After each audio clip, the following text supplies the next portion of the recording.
नमस्कार, मी रुचिता. ॲग्रोनमध्ये आपल्या सर्वांचं स्वागत. सध्या युद्धामुळे पेट्रोलचे भाव वाढलेत. अर्थातच महागाई वाढणार आणि खरीपाचा हंगामही तोंडावर आहे. शेतामध्ये खत, औषधं आणि इतर निविष्ठांवर दिवसेंदिवस खर्च वाढतोय. त्यातच सध्याच्या युद्धजन्य परिस्थितीमुळे खतांची कमतरता भासण्याचीही शक्यता आहे. पण खरं तर पिकांच्या चांगल्या वाढीसाठी आणि जास्त उत्पादनासाठी तर खतांचा वापर गरजेचा असतो.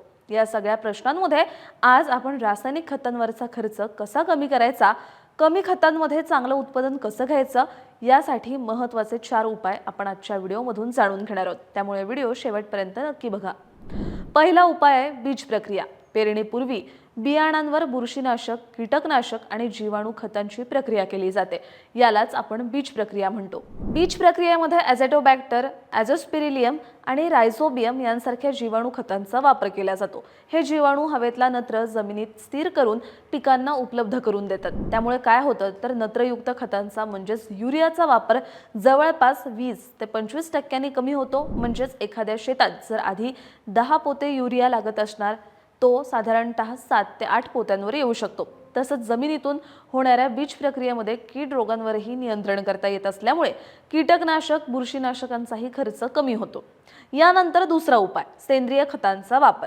आता तुम्हाला वाटेल काय तेच सेंद्रिय खत, पण ही जी सेंद्रिय खतं आहेत, जसं शेणखत, गांडूळ खत, कंपोस्ट आणि हिरवळीची खतं यांच्या वापरामुळे माती भुसभुशीत राहते आणि जमिनीची पाणी धरून ठेवण्याची क्षमता वाढते.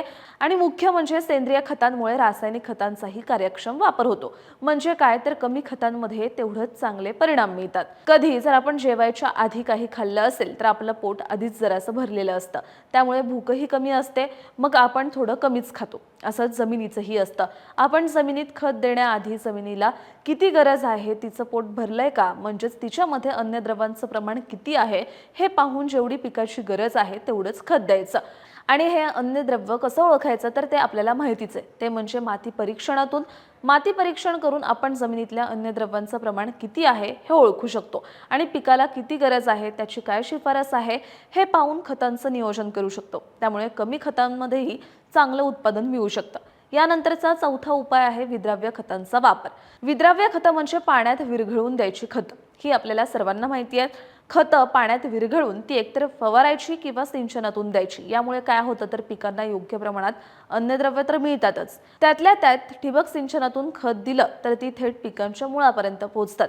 यामुळे खतांची कार्यक्षमता 80 ते 90% वाढते आणि खतांच्या मात्रेत 20 ते 30% घट होते. म्हणजेच कमी खतांमध्ये चांगलं उत्पादन घेता येतं. बीज प्रक्रिया, सेंद्रिय खतं, विद्राव्य खतं आणि सर्वात महत्त्वाचं म्हणजे माती परीक्षण करून खतांचं नियोजन करायचं.